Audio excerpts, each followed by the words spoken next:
Welcome to the Terrible Podcast with your hosts from SteelersDepot.com, where you can find all your latest and greatest Steelers news. It's Dave Bryan and Alex Kozora, always lit, talking Steelers. And now, here's Dave and Alex.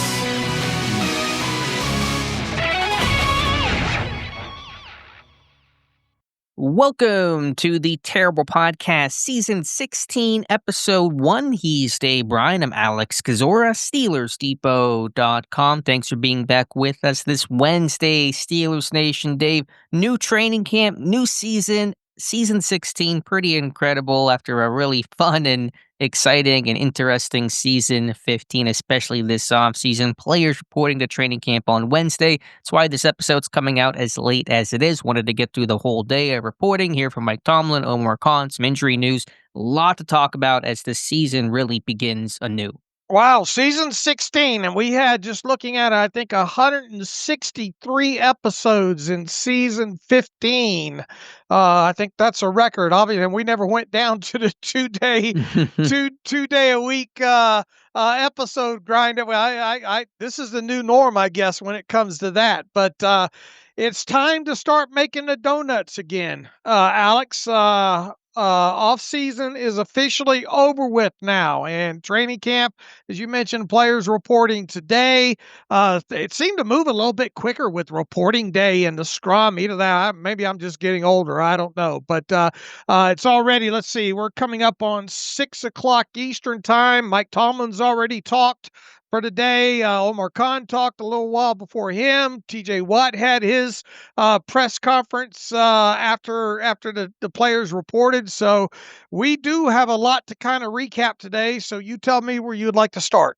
Let's start with the hard news of the day. One injury note. Pittsburgh has perfect attendance. All 91 players are in Latrobe for today's conditioning test and for tomorrow's first practice, but one player will begin the year on an injured list. That is veteran left guard Isaac Seumalo, who will begin on the non-football injury list, that's NFI, due to what Mike Tomlin called a, quote, soft tissue injury. Don't know the extent or severity or really any details beyond that. Tomlin himself said he was not sure. The severity, had not talked to appropriate trainers so far, but Seumalo will not practice tomorrow. He can be activated, though, at any time.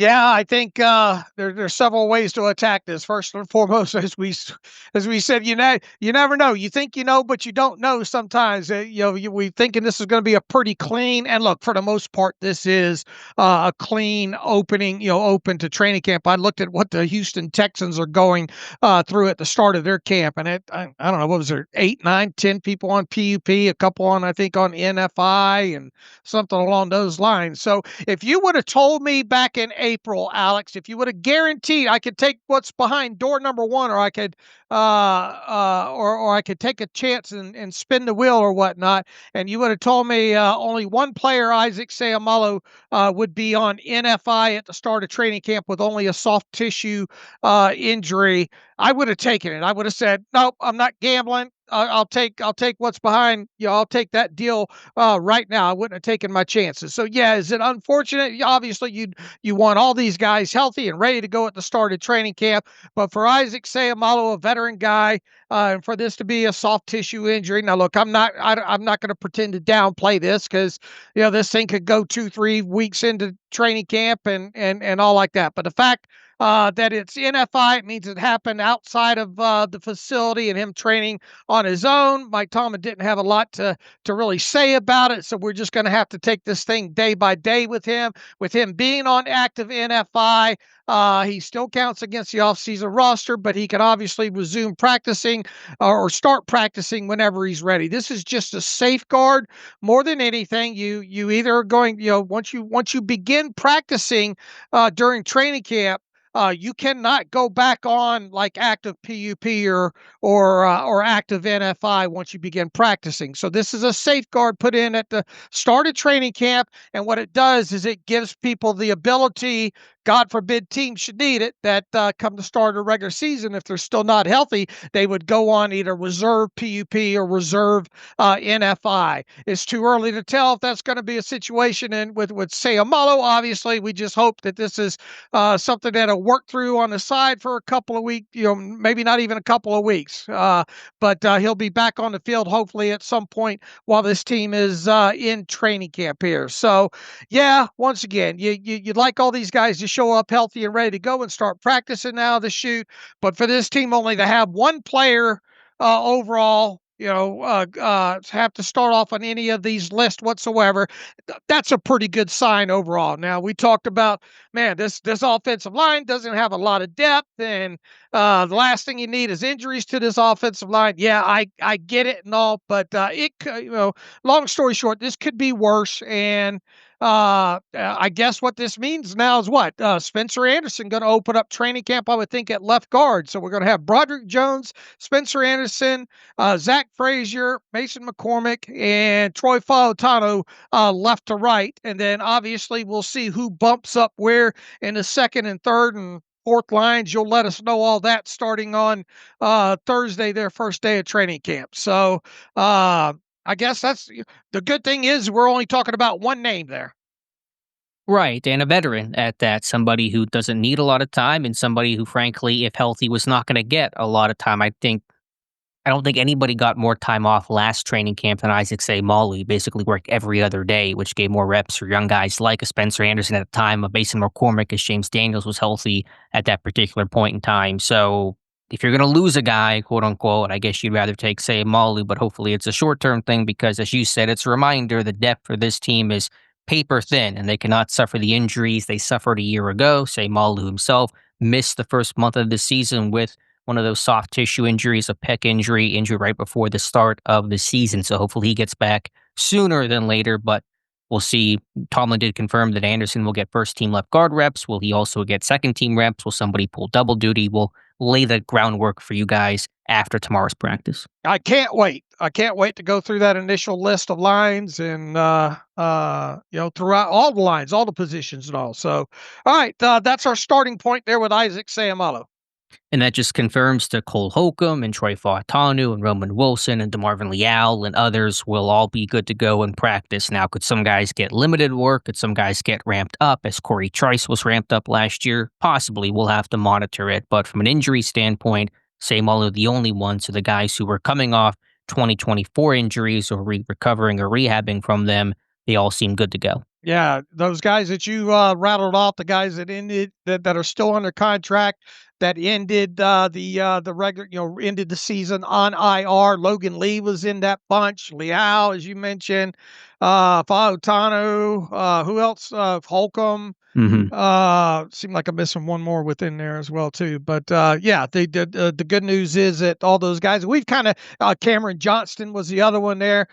We've kind of been monitoring those guys throughout the offseason and kind of speculated that all those guys would be ready to go. Roman Wilson. So good news overall. I mean, it's definitely the mindset you should have when it comes to the start of training camp, and the health of this team should be a glass half full. We don't have the entire Mike Tomlin press conference. It was the one they did not air live. They tried to. I think there were some technical difficulties. It's day one for that crew as well. But we heard a little bit from Tomlin from media reports and a snippet that got posted online. Tomlin talking about a big year, big training camp for Roman Wilson, not hiding expectations. We all know his situation, missing last year. Can he be healthy? Can he compete? Can he earn trust of Aaron Rodgers and this coaching staff? So Mike Tomlin making expectations crystal clear about Roman Wilson. Yeah, you talk every year. He usually talks about those second-year guys and the expected jump that they have to make. Well, I mean, you got a couple of these guys in Troy Fautanu who played 50-something snaps before he got injured in the regular season. Now, obviously, he was able to play some of the preseason, but Roman Wilson, no preseason games, only 5 snaps during the regular season there.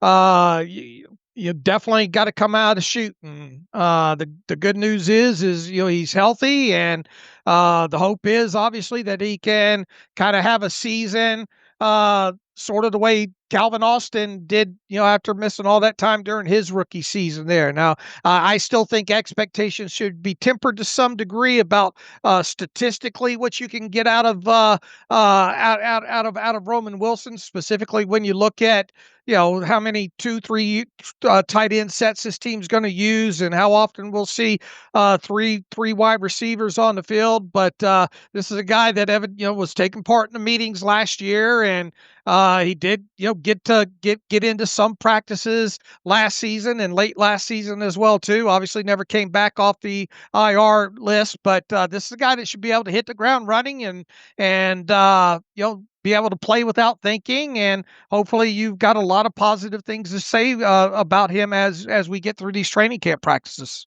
Right, and hopefully, that just he's healthy and working every single day to get reps, and not just in padless action, but whenever the pads come on in preseason game, because that is even more limited. He got 4 padless practices last year before getting hurt very early in the 5th padded one, so that's going to be the key for him. But, young guy that has to really get those reps, and nobody needs it more than Roman Wilson right now. Yeah, absolutely.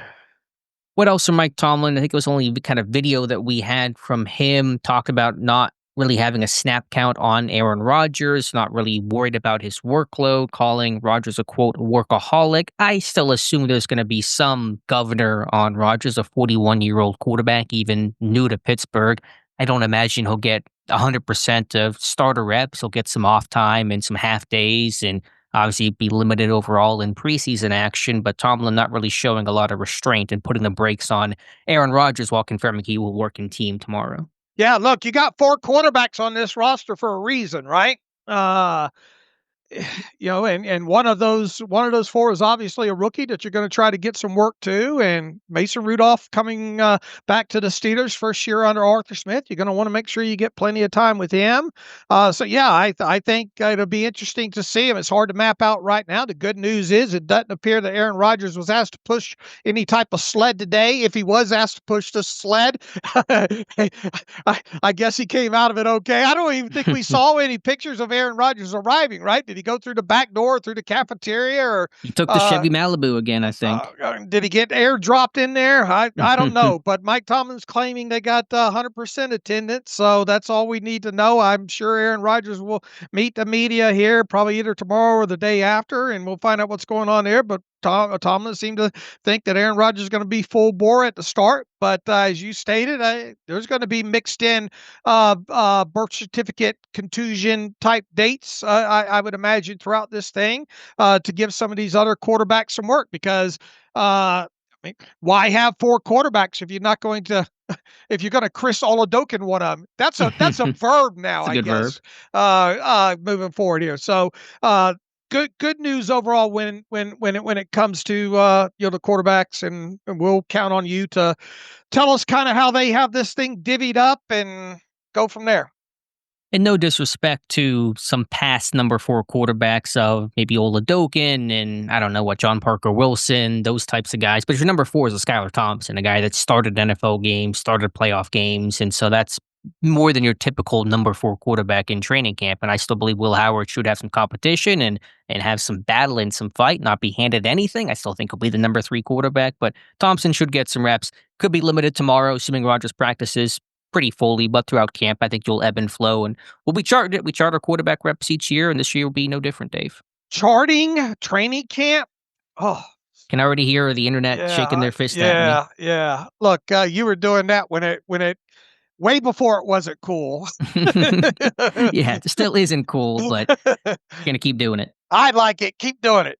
We will. Mike Tomlin talked about, and this kind of segues a bit into Omar Khan as well, the decision to trade Minkah Fitzpatrick as part of that June 30th blockbuster where Pittsburgh acquired Jalen Ramsey and Jonnu Smith and sent Minkah Fitzpatrick back to Miami. And first time we've heard from the front office and coaching staff since that trade occurred. And Mike Tomlin, we don't have the full quote, I don't think, but there was a tweet from Chris Adamski that noted Tomlin called it very difficult to trade Minkah Fitzpatrick, but said sometimes you got to make some tough choices. Omar Khan focused it more on the acquisitions of Ramsey and Smith, talked about their versatility, and Omar Khan's always had an affinity for guys who can wear multiple hats, and kind of really couched it as getting 2 really talented players in exchange for one in Minkah Fitzpatrick. Is that our buzzword for today? Versatility, position flexibility, versatility, or lumping all those things together. Omar Khan said specifically, yeah, I don't know if necessarily it was moving on from Minkah. We had an opportunity to acquire two Pro Bowl players that we felt were we are as a team made sense for us. I have a lot of respect for Minkah. Minkah was a great football player for a few years for us. We could parse that out for about 30 minutes, I think. Sure. There's an implication that he was no Yeah, longer that type of yeah. player. But it was really an opportunity to acquire these two players that we think can help us. And then, he goes on to say, talking about, Johnny Smith and the versatility. And, he was asked at one point, I think, can Johnny Smith be the number 2 wide receiver, in this offense? And he didn't go that far, but he said, look, this is a guy that, has played for Arthur Smith before. He's moved around in offenses. He can play wide receiver. He can play out wide. He can play in the slot. He can play tight end. And, in other words, there's a lot of versatility when it comes to Johnny Smith. And then really you could almost rubber stamp that to, the versatility that they expect with Jalen Ramsey. And at various points today, whether it be via scrum with like Ramsey and Juan Thornhill, or with Tomlin or Omar Khan, they tried to pigeonhole. I guess the main focus was they were trying to pigeonhole everybody into, how much will Ramsey, I guess, play free safety. And the main takeaway here, and I think Ramsey kind of said it himself, he's open to kind of playing any position, anywhere he's needed in the secondary. But he's ready, he's ready to just play football. And he kind of gave the takeaway is, look, they're not paying me the kind of money that they're paying me to not be in a position to make some plays, on the football, so to speak. And I'm paraphrasing there, but in so many words and reading in between the lines and parsing and all like that, I'd like to think that he's considering himself more of a cornerback than he is anything. However, I think Mike Tomlin at one point today during his Q&A, and this comes courtesy of Mike DeFabo, he says, make no mistake, these top 3 corners that I mentioned, Jalen Ramsey, Slay, and Joey Porter Jr., they're going to be on the field. I don't care what personnel grouping offenses come out in. So this kind of played in a lot to kind of what we talked about leading up to this. And look, I mean, you purposely only had 3 safeties on your 53-man roster, and a lot of the primary reason that you did that is how much need might there be for another safety if you can carry an extra cornerback and maybe potentially you have a couple of cornerbacks that are flexible. I think my main takeaway, and it just, to what degree, I mean, we've kind of agreed on this, is that you're going to see those 3 guys on the field quite a bit, obviously in sub-package situation. So I guess the real question becomes, and look, this team doesn't play a lot of base hokey 3-4, right? But if unless it's short yardage type situation, might we see 3 or more corners on the field and just 1 free safety? Maybe even more than, say, what I'm expecting. I think Mike Tomlin just put it out there and put people on notice that, I mean, when you say a quote like, make no mistake, these top 3 corners, Ramsey, Slay, and Porter, they're going to be on the field. And I don't care what the personnel grouping is on offense. That's a pretty strong statement right there. We call that a declaration from Mike Tomlin, and it is. And you don't go out there and trade for Jalen Ramsey to go sit somebody. You don't go sign Darius Slay to a 1-year, $10 million fully guaranteed deal to sit him. You're not going to go sit Joey Porter Jr., who's supposed to be your nod towards the future and hopefully somebody that could become a true number 1 corner and Pro Bowler in the NFL. And that's why, like I said, I kept those 3 safeties, because if a safety goes down, all due respect to Sebastian Castro, he's not getting snaps over Jalen Ramsey or Darius Slay, Joey Porter Jr. If somebody were to get injured, and even Juan Thornhill probably should not be in all situations every down kind of a guy. He was a backup in Cleveland, rotational guy, and was signed initially as kind of a big nickel, good depth type of player. You don't want to put him in that starting spot at the expense of losing a bunch of snaps to one of those top 3 corners. So we'll see how it shakes out. It'll be game plan dependent. We'll have wrinkles in there each week, but it's answers to the test. It's answers to how do we defend Baltimore and their 2 tight ends? How do you defend Cincinnati and their 3 receivers and 3 big receivers too? Jamar Chase and T. Higgins, and even Yosevas is a guy that's come on strong as a third target, Gesicki at tight end. And so how do you defend Cleveland, some of their bigger guys, and Njoku at tight end, and Tillman, and Baltimore's added some pieces too at receiver as well. So and what about the empty, Yeah. How do you defend empty and have answers to play man or zone and really be scheme versatile and flexible? There's a comment I know that Mike Tomlin said that he feels like the Steelers can play man to man against anybody in the NFL. And I probably should have highlighted it more when the trade occurred, but one reason why you make that trade is you're facing the Bengals twice a year in probably some high scoring games. And Chase and Higgins got re-signed to long-term deals. Those guys are going to be in Cincinnati with Burrow for a long, long time. So you better have the answers to match up against those guys. And, when you go out there and acquire Ramsey, you're going to play him all day long. Yeah, and let's not downplay the Browns and Joe Flacco, and maybe now being able to play less zone against Joe Flacco, right? Yeah, I know Flacco carved him up last year, and they got a good receiver in Jerry Jeudy. And so it's not just it's obviously your top 3, but what if somebody goes down? You don't want to lose a corner and then have to change your whole scheme because somebody went down with an injury, either for a week or longer than that. So you're insulated against that. And I kept 7 corners in part because Pittsburgh has really good cornerback depth. I mean, you have your top 3, and then Corey Trice and Brandon Echols, and we'll see what Beanie Bishop is in your number 2, and Dante Kent as a rookie, and Pierre's a special teamer. So you have a really strong cornerback group top to bottom, and I think that was a clear purpose of how Pittsburgh wanted to get better as their offseason sea of changes. Yeah, this kind of rolls back into kind of what we said, or what I said after Minkah was traded and the dust all settled and all like that. And I think the most exciting thing about this is we can't really, we've got an idea now at this point, but until we see it a little bit more, we're going to be guessing as well too. And I think that's the most exciting aspect of it is it's not just going to be tie somebody to the post, Minkah to the post, and have opposing quarterbacks kind of dictate off that. So everything I've heard so far, has me excited about it, and I do think that one of the main takeaways from today is Mike Tomlin saying those 3 guys are going to be on the field and be on the field a bunch, and probably maybe even in some base type situations as well too. Yeah. Oh, I think you'll see it for sure. It's just a question of how much you'll see it. Will it be the primary base defense? Will it be 50-50? Will it be more specialty? I think it'll ebb and flow a little bit, but we'll get eyes on that starting tomorrow for sure. And I'm sure Pittsburgh won't tip every hand throughout the summer, but usually they show a lot of wrinkles, even if it's just for a brief time or two in situational periods throughout training camp when to get those reps in. So we'll see. But to your point, Ramsey talked about, willing to play anywhere, but also hinting, I want to be around the football, want to be that playmaker, which does lend itself more to cornerback, but you can still be a safety and be around the football. You can be down in the box. You can be overhang. We'll see how Pittsburgh uses these guys, but there's options, flexibility, and that was the goal.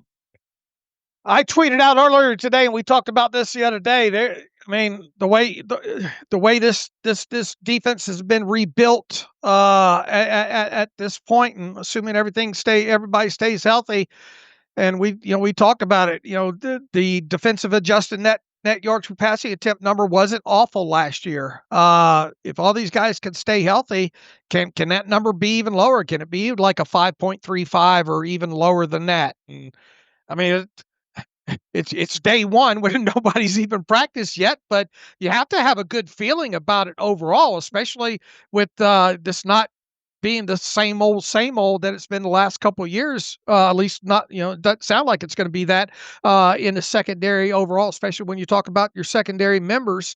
And you got to still stop the run, but they knew coming out of that game or down the stretch last year that they had to be better against the run. They spent 2 draft picks on defensive linemen. They went out and invested obviously heavy in Ramsey and Slay, and signed Echols, and I think there's a lot of reasons to be optimistic about this defense before this first practice gets underway. I tweeted out earlier today that if you include the players who are still free agents, and I think you can now do so now that the season really has begun, Pittsburgh is replacing 10,092 snaps from their offense, defense, and special teams combined, who made up the 2024 roster. So 10,000 snaps will be swapped out from last year. I don't have the percentage as a total. I don't have all the year by year snaps to compare that to. I think a couple years ago it was around 8,000, but you're seeing big change that is atypical of a team that won 10 games and went to the playoffs. Typically it's more marginal, with Pittsburgh feeling the pressure of same results, got to do something different to get over that hump and go win a playoff game. So you're saying it's over 9,000? Look at you with the culture memes. We still got to get you to watch Dragon Ball Z. I You know. can't use that phrase again until we sit down and watch a couple episodes. I'm too busy. I'm hooked on Dateline right now. I'm Are watching. you? Yeah, I don't know what it is about that show. I don't know if I guess it's the absurdity of how these people try to do these things and just these love triangles and whatever. And I've never watched that show before, but this off season I have binged Dateline. So I'm gonna have to get through all those before I get a hold of your Dragon Ball Z All or right. whatever there. But okay. Where was I? Where was I heading for you said squirrel? Well, anything else from Mike Tomlin? We're just getting, I think, some of the quotes in. We'll probably talk about that for tomorrow's show a little bit if there's anything super pressing. But anything else from Tomlin that came out earlier? Oh, not as far as Tomlin goes, because once again we're waiting on either the video or the transcript. All we got is what little was out there that we talked about there. So yeah, we can move forward with I guess some stuff Khan said or whoever else said. Yeah, let's go to Omar Khan. He spoke earlier today and mentioned some of the comments about Minkah Fitzpatrick. I thought the most interesting things he talked about, though, was really twofold. A, there's no current talks to do any contract extensions with anybody else or make any other external additions. Not going to rule that out in the future, Khan said, but it would imply the team is not having active negotiations with Calvin Austin or even Chris Boswell, who could see some sort of salary advance in 2025. And then I think Khan, even more interesting, made the point when talking about some of the trades and movement Pittsburgh has made this year, was basically saying the team is unwilling and really hesitant to part with any 2026 draft picks, wanting to preserve the 10 to 12 he estimated selections they'll have next season. And that was almost, actually, I wouldn't say almost, it was in one response to this idea this is an old roster, a lot of concern about Pittsburgh adding some of these 30, 40-year-old players, and Khan saying, well, we're going to have a youth infusion next year when we have maybe a dozen rookies on this roster. And so, I think when we talk about moves going forward, Pittsburgh does not want to give up, say, a fifth-round pick at the cutdown date. In next year's draft, they want to have as many of those picks as possible. Yeah, you got to applaud this offseason from several angles. For starters, this team they've invested a lot of cash in this team this offseason. Now, yeah, right now they have a lot of cap space, and people will say, okay, I don't care about the cash. I want them to spend all the way up to the cap. Now, we mentioned that we still have to see what happens here, maybe with if they do anything, if there's anything maybe being reported wrong, or maybe what they're potentially can do with Jalen Ramsey at the end of August. I still haven't found. I've asked Joel Corey and others about it. There's still some things up in the air potentially of how this team can treat the Jalen Ramsey option bonus and all. And if they decline it or whatnot, then they're going to have to take a larger hit and eat up some of that cap space this year, as opposed to prorating that out. So it's too early to talk about 30-something million in cap space right now versus if you were to take $18 million away from it, because as we have said, you've still got to spend another, 13.8 or so million. It's going to go towards practice squad, last two players on the roster, whatever you have on IR, workout bonuses, all those things add up, and obviously you have 6 million or so in salary cap space. So not looking at it from a salary cap perspective. And look, I put this out after they got TJ Watt signed as well too. From a cash perspective, this team's right on course of what I predicted that they do, right around 102, 103 million, or not 102, 103, 200 and 102 or 103% of this year's cap number. Now, there's nothing that says this team can't spend more than that, but it just seems kind of unrealistic at this point, unless some unique bargain really comes along. Now, can this team go out and sign another $2 or $3 million player? Absolutely, because you're still going to have this slop in your roster of guys that are within the 53 right now that might not make it, and have some offset there, both in cash and cap. And by picking up somebody else from the outside on a cheap contract, that might negate someone else on the bottom end of your roster that's on a low cash hit as well too. But the takeaway here, and it wasn't surprising for me to hear, is that now look, could they still maybe go to a Calvin Austin? Yeah, but I mean, as we talked about, I think if you extended Calvin Austin, and if he was willing to do a deal, it would probably be along the lines of what they got the Deshaun Elliott deal at. Yeah, I know they're two different positions, but those numbers seem to match up there. Do we expect this team to sign Jalen Warren to an extension this offseason? I mean, they could. If anything, it would probably lower his cap hit and probably spend just a little bit more cash than what he's scheduled to make this year. So that's plausible. But outside of guys like, are you really going to extend Seumalo at this point? Probably not, right? No, we know the candidates. It's Austin, and then I think something will still happen with Boswell. Not going to be a true extension. They're 2 years out. They don't do that 2 years out, but there's going to be some sort of probably contract rework there. Right. So you've got a little bit of slop to work with. I'm not saying, nothing's going to happen, and Khan didn't paint himself in that corner, but I mean, he just said there's nothing on the table right now when it comes to extensions and all. But I mean, look, once again, it goes back to look at what this team spent as far as cash, and this was my overarching thought on all of this here.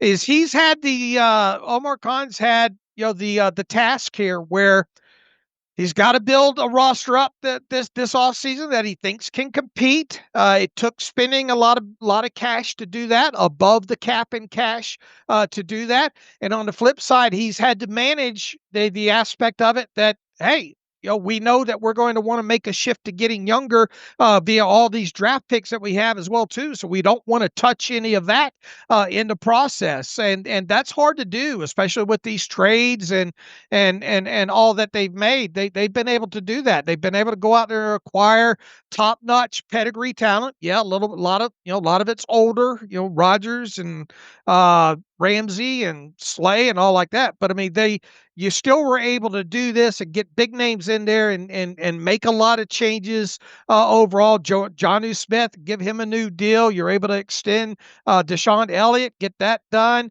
and you're able to do this without touching, getting into your draft capital for next year that we all know it's going to be a big part of this team moving forward, especially potentially at the quarterback position as well too. So that's a tough line for a GM to have to walk to get all that done and spend the cash on top of it while, quote unquote, firmly believing that you built yourself a roster that can compete this season.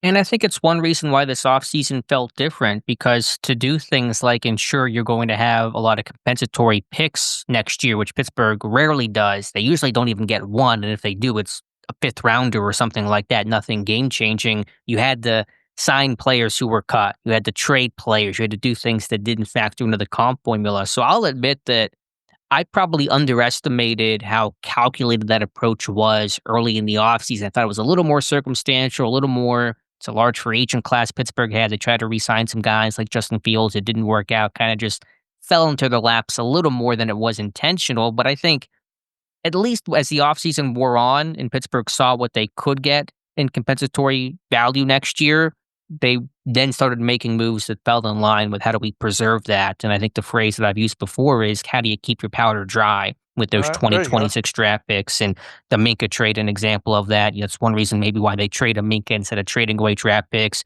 Certainly one reason why those draft picks that were involved were 2027 pick swaps and not 2026 pick swaps. So yeah, I think that's the vision that Pittsburgh has, is build up the trenches right now, these last couple draft classes, hopefully find the quarterback next year and have a real youth movement in 2026. Yeah, and obviously, you hope some of these draft classes, these last two draft classes, work out better than the last couple of more players overall. And if you do that, and you're developing that talent, you can stand to infuse the youth talent along the way, because there won't be the urgency, hopefully, that there was for, say, this year, right?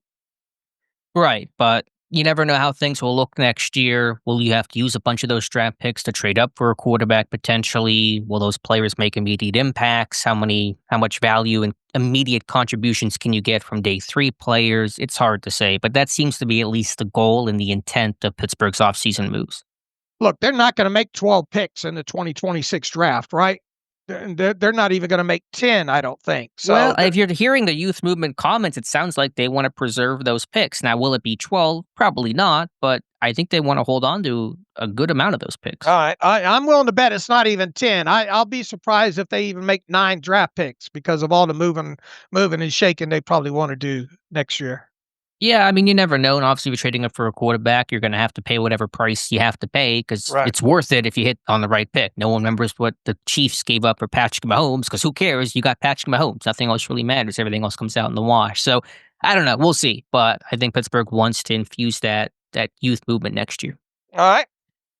What else from Omar Khan? Those were kind of the big comments. Not sure if anything else. It was, I thought, very classy of Khan to open up the press conference, just paying his respects to Craig Wolfley, who passed away a couple months ago and won't be in the broadcast booth this year. Officially will be replaced by Max Starks, a team announced, by the way. So just a very classy gesture by Omar Khan. Yeah, that was nice to hear, and hopes to make Craig Wolfley proud this season. So he talked about the importance. Asked about it, the importance of getting TJ under contract, and he says, I'm sure when you guys negotiate all your big deals with your company, you guys realize sometimes things take longer than you would like. He says, I always felt good about getting it done when it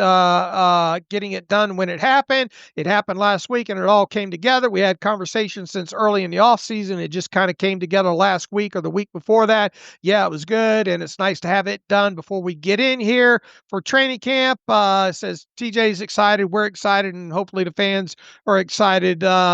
As we go here. So obviously glad to have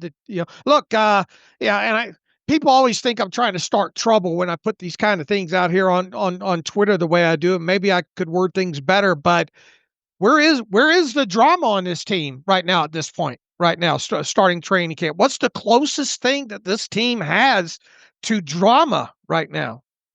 Right now, really nothing, considering Watt is done and Rodgers is done. Now there's still going to be all the headlines, and I'm sure every ESPN, NFL Network, major national media crew out at Latrobe over the next couple days and weeks to cover this story. And who knows what Aaron Rodgers says, and who knows what happens along the way. But overall, business has been taken care of heading into camp. I mean, this was a no frills, arrival day once again, right? Yeah, No it fire was trucks, boring, in a good way. Yeah, no, and that's why I put it out the way that I didn't put it out to say, create, show me some drama to talk about the highlight. I'm the way I know the way I meant it, Alex. Yeah. It was like, hey, they've got all this stuff wrapped up now, and we're not talking about George Pickens. We're not talking about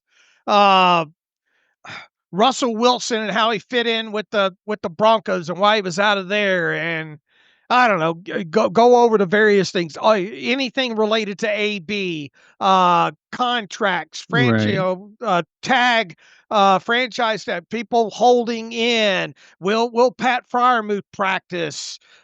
All these kind of things, all of it's put to bed now. These guys showed up, and that's a great way to put it. It was boring in a good way to maybe that's why it looked like it moved so fast. Yeah.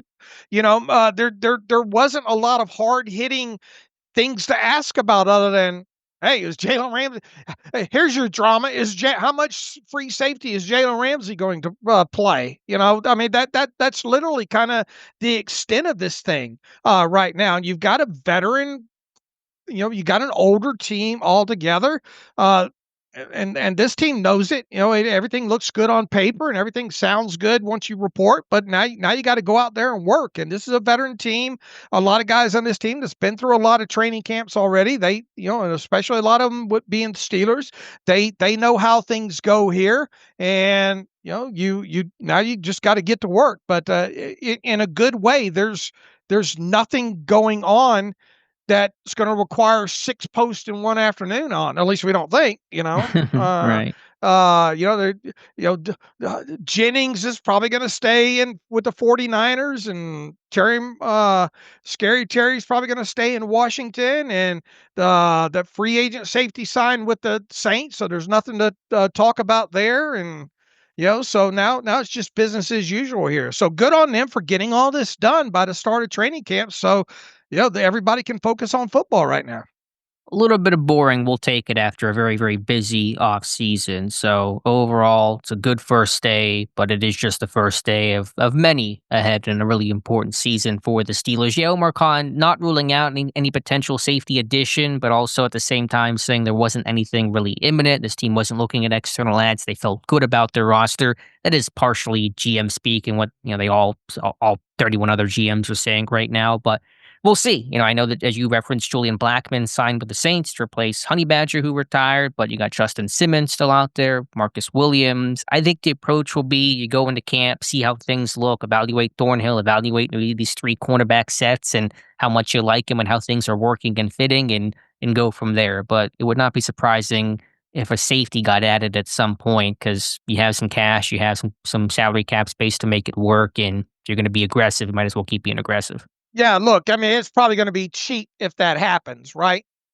Well, I don't know what is Justin Simmons going to cost. I mean, we don't have to spend 10 minutes I nailing down don't the think number, it'd be but 5, 7 6 million. millions. I might be surprised if it's even that, because the Blackmon contract was like up to 5-something million. I mean, the Steelers could have easily done that. They just don't like doing up to deals, right? So, Sure. if they want to had they really been enthralled with Julian Blackmon, then you sign him for 1 year, $6 million, no questions asked, and he's yours probably, right? Because there's no up to involved in that. But the Steelers don't like these up to. Now, we haven't seen the base value of this, but the Steelers just, once again, this goes back to the Jair Alexander thing and all like that. They just don't like doing up to deals. So if they really wanted Julian Blackmon, seeing what he supposedly signed for the Saints, they could have had Julian Blackmon easily. But it probably would have been a 1 year, $6 million deal. So that leads me to believe that anybody that signed notable at this point moving forward is probably going to be cheaper than $5 million. All right, that's fair. I mean, Blackmon signed for $7.5 million last year in Atlanta, so that was kind of my gauge of that. And players may be waiting out their own situations before they commit somewhere too. And the Saints probably went after Blackmon just because the need arose. So I don't know. We'll see, but want to keep that on the horizons. Maybe one more move Pittsburgh can make. I still want offensive line depth. Hard to find, obviously, especially Pittsburgh does not want to trade 2026 draft capital to acquire that. But offensive line depth has me nervous right now. Hey, and just look at historically at this team. We sometimes draw the line in the sand at mandatory minicamp. Usually, when the team breaks mandatory minicamp, this team notably adds 2 or 3 people that end up on the 53-man roster that wasn't even with the team when they broke mandatory minicamp. Well, obviously, you've had since that time Jonnu Smith and Jalen Ramsey come in. They're, it's not unthinkable that one more player at a minimum might be added to this team right before the start of the regular season. It ends up on the 53-man roster.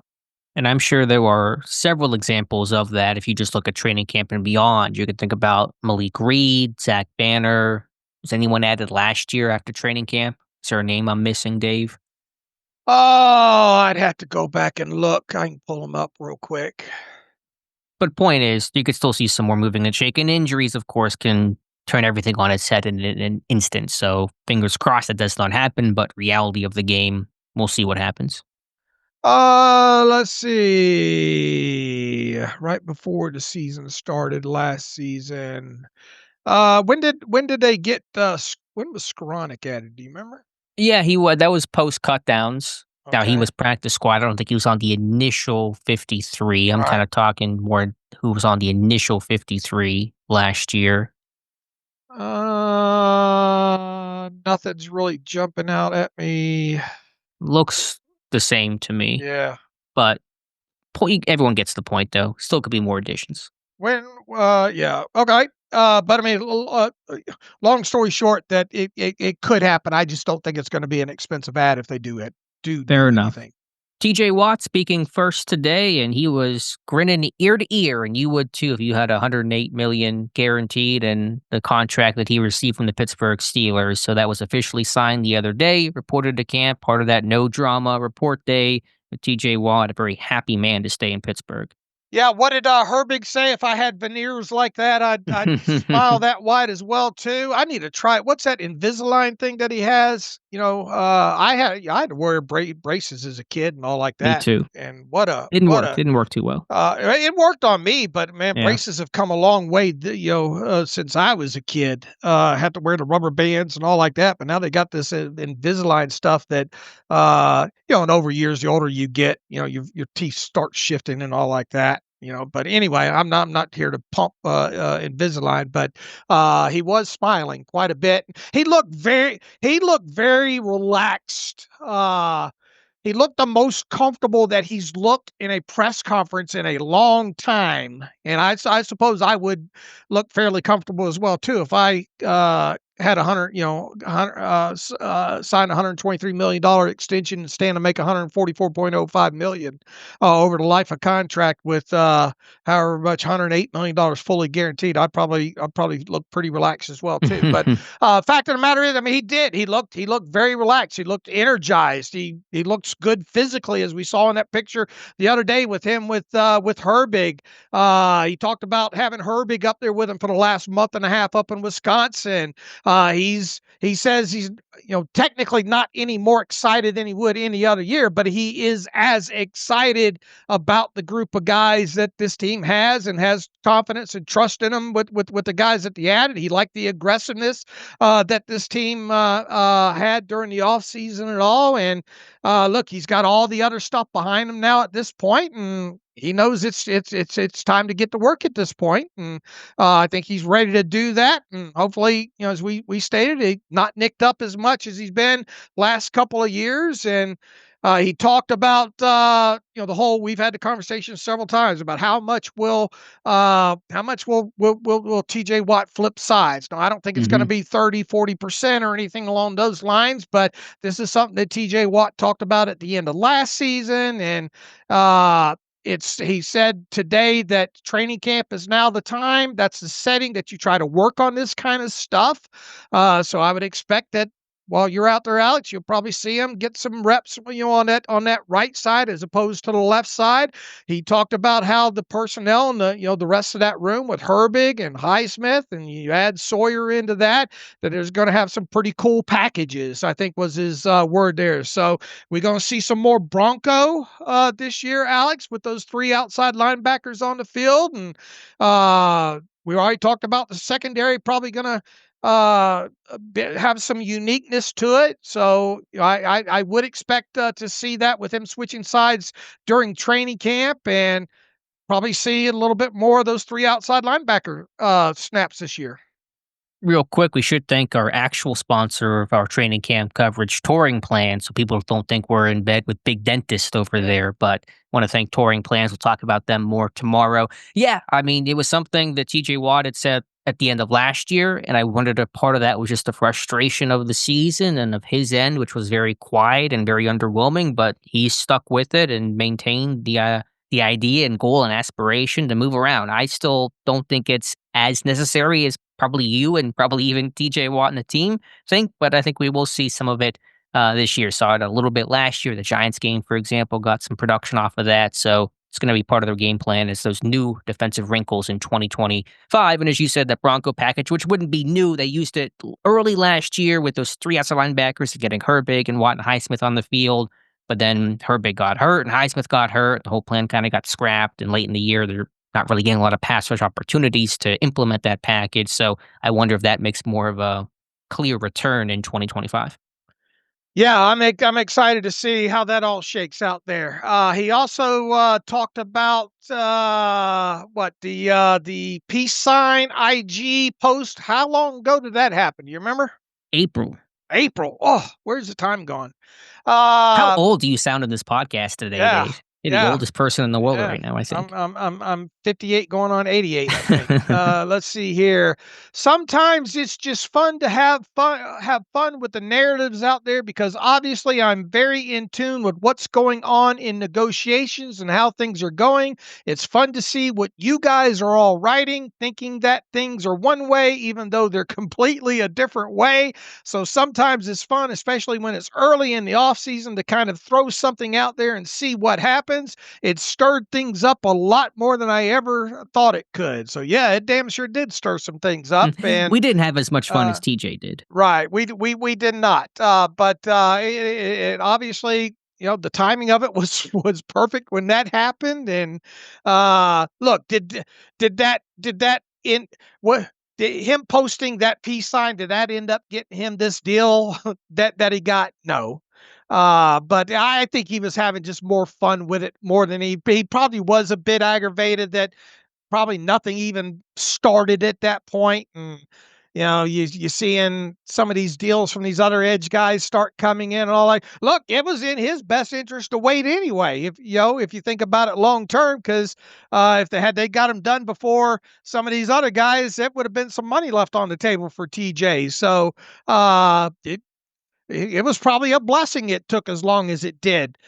He in another couple of weeks, he might wish that it may have taken a little bit longer. No, I think he's good. But to your point, Uh, Micah Parsons should get paid right, and reset the market yet again. right. So I think my main takeaway from him, look, he didn't give away any huge secrets here. Negotiations sometimes are the negotiations. He had a little bit fun with that on Instagram. Uh, is excited about all the new faces. He definitely is going to probably have to pick up that wing check at Sharky's in Latrobe here. You need to get in on that, Alex. You need to get over there and get yourself some wings on TJ Watt's dime there. But I don't know if we learned much of anything else other than kind of the things that we covered there, right? Yeah, that was the bulk of it. I'll go off the kids menu, by the way. I don't eat too much overall, but yeah, TJ Watt happy, and he's got that dad strength now as a father this off season. So he felt, as you said, relaxed. But all that matters are expectations and results. I should say that's all that really matters. Though is, can this team win a playoff game? Can he win a playoff game? He just did that interview with Graham Bessinger, which will air in September for some reason, a long time from now. But talked about it's unacceptable was his word. Quote, unacceptable for not winning a playoff game and not meeting that Steelers standard of a team that has 6 Super Bowls and all the greats of the 70s Steelers and the 2000s, Troy and Harrison and the Steel Curtain that brought Super Bowls and put trophies in trophy cases. That's the goal. That's the standard. That's what Watt wants to experience. Look, you talk about some of these Steeler greats, or really a lot of them, right? How many of them don't have at least one playoff win, right? Yeah. I mean, it's probably just TJ Watt in terms of the Yeah. greats, right? Even Cam has the one, but in terms of Super Bowl, most of the Steelers greats, how many Steelers truly great defensive players don't have a Super Bowl ring to their name? Yeah, not many, right? I mean, who is the best one that doesn't? Greg Lloyd, Woodson. Yeah, In terms of winning it in Pittsburgh, I believe Woodson won it elsewhere, right. but that is how you remember. That is legacy type stuff, and that's the real difference. You could have a great career, and that's one thing, but legacy is the Super Bowls and the team success. And that's not all on T.J. Watt. It's more reserved for quarterbacks and any other position, as it should be. But I know that's certainly something that sits with T.J. Watt, and he talked about that. Yeah, he was asked about what Patrick Queen has said earlier in the day, that this is really a proving year, especially for the guys on defense. He says, what is the biggest focus for you guys as a collective coming into camp? He says, yeah, I think it's get back to being a really hard-nosed football team, especially on the defensive side of the ball, setting hard goals and sticking to them. Teams need to know what's coming when they see the Pittsburgh Steelers defense, and not to say that they haven't in the past or that we haven't taken pride in it, but I think it's something that we can definitely talk more openly about our goals as a defensive unit and hold each other accountable. level. And here, yeah, we need to see these sacks get back up over 50. We need to see this team play better against the run. We need even as good as that defensive adjusted net yards per passing attempt stat was last year. We need to see it even lower. And if they get that, if this defense lives up to reporting day look on paper, then this team's going to win more than 8.5 games. I'll tell you that. For sure. And it's a question of just how many do they win? 10, 11, 12, if they can play to that potential. No doubt about it. And that was a theme, not just from Queen and Watt, but Nick Herbig talked about that, getting back to playing Steelers football, because they did not play Steelers football down the stretch last year. Not offensively, certainly not defensively. They were not the more physical team. Teams took it to them on the run game. They grinded out victories. Pittsburgh looked tired and slow and sloppy and couldn't communicate and all that kind of stuff. So I think there's a point of pride to get back to playing the way the Steelers are known for playing. Let's see. TJ Watt doesn't look like he missed arm day, but in the process, he says he has not added any weight. Yeah, I don't know. I'll take him at his word there. I don't know if Watt needs to be adding weight at this. I think what he's been doing overall has been working pretty good. I mean, he certainly looks in great shape. Maybe the angle of that photo probably helped a little bit too, but I assume he's basically, I'm not entirely sure what his actual playing weight is right now. It's a good question to ask, but I assume he's probably about where he's been. All right, he was shocked as like the rest of everybody else, as everybody in this room was, about Minkah getting traded. He says Minkah is a great friend, a great teammate. Unfortunately, on the business side of things, I wish him nothing but the best. But obviously, the front office felt like they needed to go in a different direction. He says, I'm excited about the new talent that we acquired via the trade, but the business is just the business sometimes. The players' reactions were really similar to mine, and I'm sure similar to yours and a lot of people listening. Of first reaction, okay, Pittsburgh got Jalen Ramsey, sweet, it's going to be an awesome secondary. What pick did they give up for him? Oh, it's Minkah Fitzpatrick going back. Oh my God, what the heck is going on? So that seemed to be the reaction from Cam Hayward and Patrick Queen and TJ Watt, and yours truly over here, Dave. I think one interesting thing, talking about some of the things about the defense changes and what excites you. I thought it was interesting that he gave Corey Trice a shout out.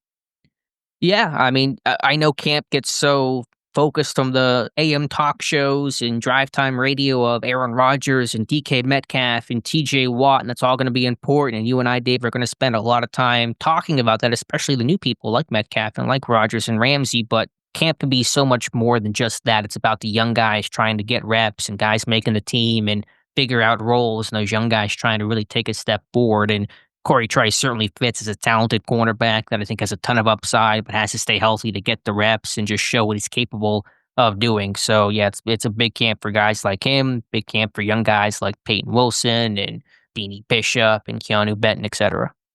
What does it say about our conversation today that it's been mostly about the defense? That just kind of dawned on me.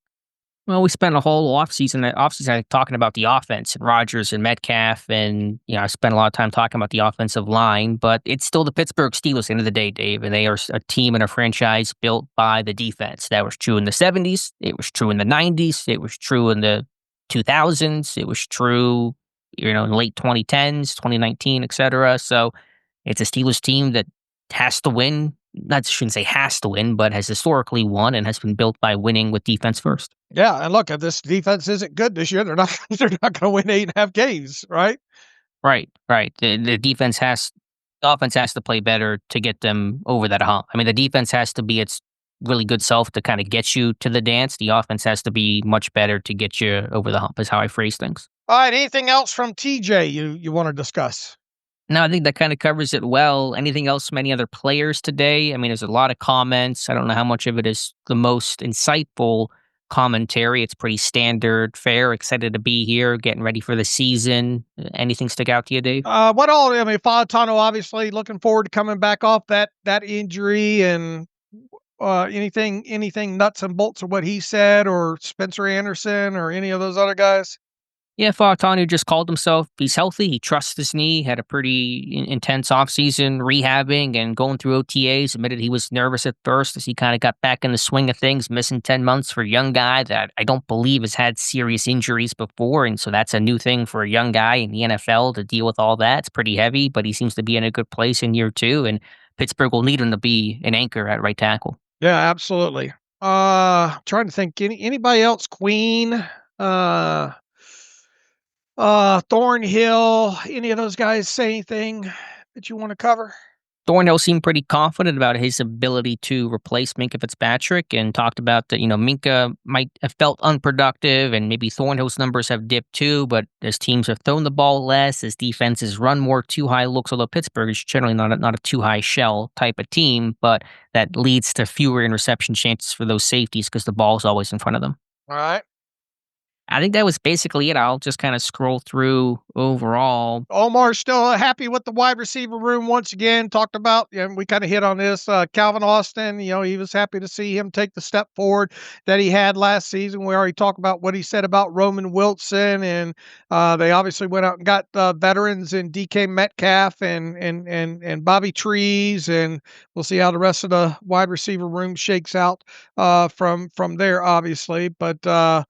And we talked about how the usage of Johnny Smith and all, and what the expectations will be there, and how he's a versatile guy. And I think one of the main takeaways today was position flexibility, versatility, not only on offense but on defense. I'm trying to think of anything else really from any of the players struck me as newsworthy. Highsmith talked up Jack Sawyer and his contributions in year one, but we'll get him on the field tomorrow and go from there. What about Jack Sawyer saying that the Steelers tried to trade up for him on the Cam Hayward podcast? Right, that was from his agent. You never know. I mean, I'm sure it's true. I mean, it came from his agent, so I trust it to be true. But how serious are those talks, and how much of a trade up was there? I don't know, but I'm sure Pittsburgh is very happy to get him in the fourth round. Were there any rookies that said anything today? I don't think there were there? Or at least. No, the only one that talked was Caleb Johnson, but that was an interview from the spring, from the rookie premiere, but that was kind of new. He has the Bengals game circled because he's a Cincy native, and so he wants to go out there and beat his hometown team, but I don't believe we didn't hear from Will Howard. No wonder Kay Adams left that one buried. She's a Bengals fan. Oh, is she? Yeah, she's a big Bengals fan. Yeah. Did you see the interview she did with James Harrison the other day? I think it was last week.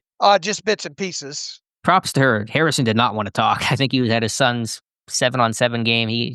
Kay Adams did a good job in that interview. But I think that was it. The rookies we did not hear from, but I'm sure we'll hear from them. What one rookie do you want to see most or hear about most tomorrow as we kind of set expectations and preview first day training camp practice? Oh, look, I'm bullish on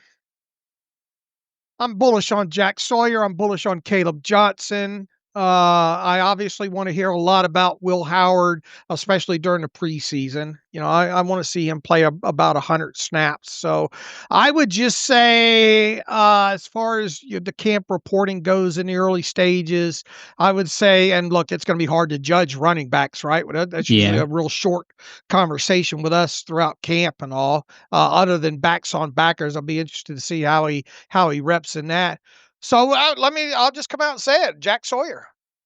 All right, fair enough. Yeah, I will go with Will Howard, which is kind of an obvious answer because he's the quarterback, but just for the environment of tomorrow, which will be not in pass, there won't be contact, there won't be tackling, because Pittsburgh drafted so in the trenches and so kind of in that physical mold, it is harder to evaluate not just Caleb Johnson, but Derek Harmon and Sawyer. So Howard's just a little more natural to watch in a practice. It's still pretty similar to OTAs. I want to see Y.A. Black. Where is he aligning? Is he getting nose tackle reps? Is he playing defensive end? As you kind of start to get division of labor figured out in a pretty, I'll say deep defensive line room, but in the sense of a lot of guys battling for a couple spots. It's a really intense fight there. So I want to see how Y.A. Black is being used. Yeah, it's real hard until we get into the preseason and get the tape before we start talking about things like running backs and offensive linemen and defensive linemen, and really, the safeties for that matter. They're so far back, you generally, and, they're a little bit tougher to talk about. But, I mean, I'm obviously excited for once you get to camp. Hear all the line rotations: defensive line, offensive line. Who's going up into that second team guard spot now that Spencer Anderson's going to run with the ones while Seumalo's sidelined? Where do some of these backup tackles shake out? You mentioned defensive lineman. Where's Logan Lee? We've had several conversations, and we're going to be saying, where is so and so, right? Mm-hmm. Yeah, tomorrow is really, for me at least, kind of a, lay of the land, groundwork, who's aligning where, because the evaluation is going to be a little less interesting until they get in the pads, which will be on Tuesday. That's when you get one-on-one, O-line, D-line, you get live period, tackling drills in team, backs on back, one-on-one, receiver DB, that kind of stuff. So tomorrow's, for me at least, who didn't get to watch OTAs and kind of see where guys were aligning, is more about just seeing who's playing where, getting a good feel. And so whenever the pads come on, I'm not looking at who's lining up where. I can really kind of focus on the evaluation and who's actually, quote unquote, winning training camp. All right. Tell people they should already know what to expect, but tell them what to expect tomorrow. Yeah, tomorrow will be the first of our 15 training camp diaries, which is hopefully you guys think a comprehensive report of training camp. My goal is always to make it feel like you're sitting right there next to me at training camp. We take everything with grains of salt, and everything is one piece of the puzzle. And so one good play, one bad play doesn't define anything, but you want to have all the information out there. So we'll have a play-by-play of each play during team period in practice and some overall takeaways. And we'll have our photographer, Tim Rice, out there taking some great shots tomorrow to give you a feel for a roster that looks a whole lot different. So we'll have that article tomorrow afternoon or evening, probably more likely. We'll have our wrap-up recap podcast afterwards with you and I, Dave. All right, take some water, take a towel, take an umbrella. An arc, based on this summer in Pittsburgh. It's been very rainy. Probably going to rain this weekend. All right. Okay, shall we wrap this thing up? Yeah, I don't know if you want to skip read emails. Probably maybe worth doing that today. I don't know how many emails we have to close out today's show, Dave. Let me check if we do. We don't have many of them, I don't think, right now. Let's see if I got any in here. Try to get some tomorrow. We'll get some camp questions. We can probably give some answers tomorrow. Let's see. My question, this is from Still Pastor. My question is regard to the O-line and the possible pool of additions. He says, Coach Meyer teaches a unique approach to offensive line play, sets independent hands, etc. What other teams and players, as we look toward trimming the rosters, would be more quickly a mesh in our system? Joe Green, his name is Joe Green, goes by Still Pastor. It's way too early to kind of look ahead at maybe some outside possibilities at this point. Especially, we try to keep up with obviously teams in the AFC North and general NFL stuff. I mean, is there anybody on your short list right now, Alex, that would even be worth getting anybody's hopes up at this point of the offseason right now as far as potential offensive line additions? I've honestly done really no research on it right now. I will do that later in camp because injuries can change so much, not only for Pittsburgh and their needs, but other teams too, and what their needs are and how those things change based on injuries and progress and play over time. Had a Cowboys fan tell me Brock Hoffman could be an option for Pittsburgh interior offensive line. I'm looking a little more tackle than maybe interior offensive line, but both I think are on the table. The question I think was more about schematically who might fit, just to kind of start pointing to teams that have a similar philosophy as Pat Meyer. And that's a good question. I wish Brandon Thorne was here to probably answer that better than I in terms of other offensive line coach philosophies. I know Meyer's pretty close with Aaron Cromer, who's the offensive line coach, I believe, still in Buffalo right now. Those two guys work together.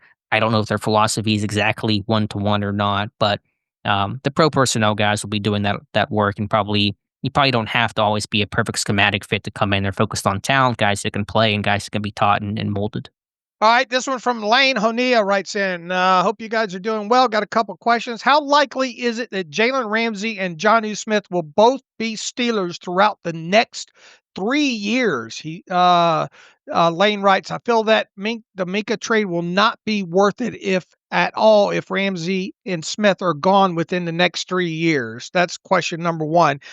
I wouldn't hold your breath for 3 years. I think you'll be doing good to have Ramsey and both Jonnu Smith through the next 2 seasons. Ramsey's a different bird, right? With the contract, and we'll see what they how this filters out with the option bonuses and the structures and all like that. Neither one of these guys are going to see 2026 if they don't play, up to standards in 2025. I can tell you that. I mean, the hope, I would say that a good scenario would be to have Ramsey and Smith through the next 2 years. I don't think you're going to get both of them, or really either one of them, through the next 3 years, if we're being totally honest. I still don't think that makes the even if you go ahead, go on a long playoff run, or win one or two playoff games this year, is and Ramsey and Smith play a part in that. Yeah, I think it's a wash on the Minkah, because Minkah was coming up on the final year of his or next year would have been the final year of his contract, right? Yeah, he was signed through 2026. Right. So, I mean, I get the preface of it, though, but I mean, once again, you probably weren't going to get either one of these guys without trading a piece like Minkah. And Minkah obviously hadn't made the plays that he had made previously, and you do kind of wonder about the Steelers wanting to go a different direction, maybe schematically, than maybe what Minkah maybe wanted to do. Uh, is it right to look at it that the trade will not be worth it if Ramsey and Smith are gone within the next 3 years? No, I wouldn't say that. I mean, I just want to get through tomorrow's practice. I get the question and trying to have that long view of it, but Smith's not even under contract for the next 3 seasons. Ramsey technically is, but that contract, Right. I think, balloons up, and he's not been one to stay in places for very Right. long. He's bounced around. He's been traded 3 times. I think he's played no more than 4 years with any one team. He was in Miami for 2 years. So I'm with you. 2 years for both. If you can get that and get quality play, you'll probably feel good about this trade. But I'm just going to take tomorrow's practice and this year and everything one step at a time. By the way, Minkah Fitzpatrick has not spoken with the media. I'm not entirely sure what's happening there. He is in Dolphins camp right now, but he keeps pushing back his media session date. Not that he's ever been one to love talking to the media, but would love to hear his comments whenever he speaks with the Miami press. Here's the thing too. If we're unequivocally after the season talking about, oh yeah, most definitely Ramsey and Jonnu Smith are going to be back in 2026, then it's probably been a good season on the defensive side of football, right? I would think so, and probably Eh, offensive side of the yeah. football. Right. Second part of this from Lane. What would a good year look like for Robert Woods, and could Aaron Rodgers have a sneaky good connection with him, seeing as how they both are veterans?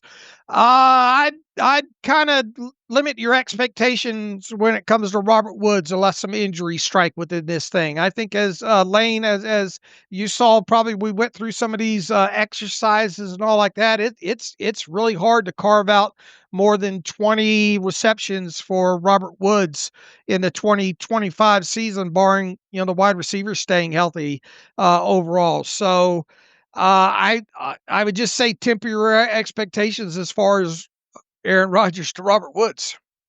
Yeah, Woods has to make the team first. That's kind of the first step. I get the thought, because the two guys that are battle tested, seen it all, done it all, could have a connection there. But number 4 receiver in this offense is not going to lend itself to a lot of snaps naturally. So, yeah, make the team first and go from there.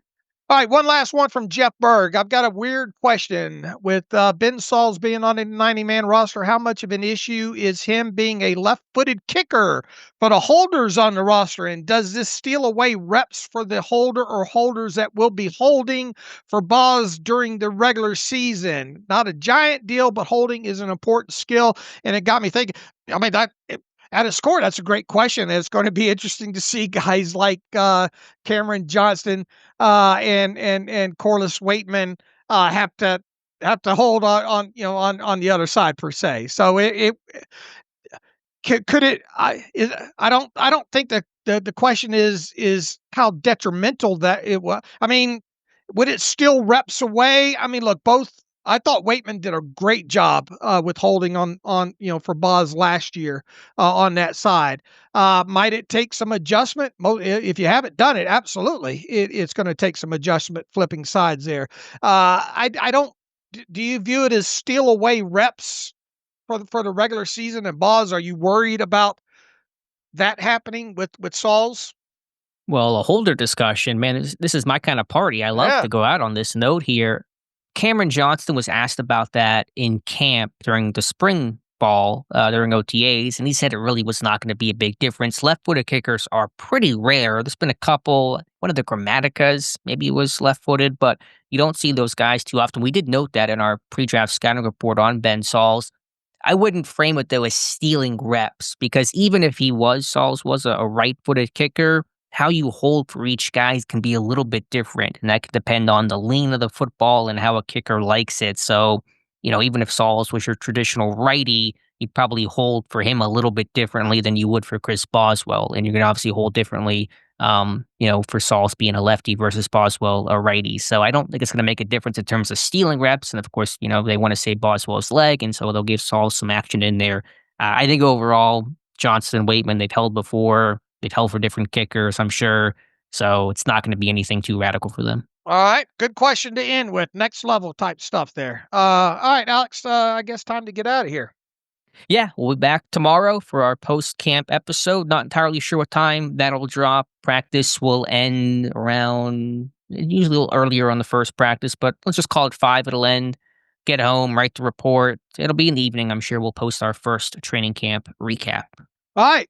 Look forward to reading and talking about what you observed out there on Thursday at Saint Vincent College in Latrobe. So in the meantime, you can follow me on Twitter /X at Steelers Depot. Follow Alex at Alex_Kozora. Follow the show at Terrible Podcast. Email the show, theterriblepodcast@gmail.com. If you like what we do and want to donate, SteelersDepot.com. Hit the donate button, upper right navigational bar. And also, if you like an ad-free version of the site, SteelersDepot.com. Hit the ad-free button, the upper top right of the navigational bar. Until Thursday night, as always, thanks for listening to the Terrible Podcast with Dave and Alex.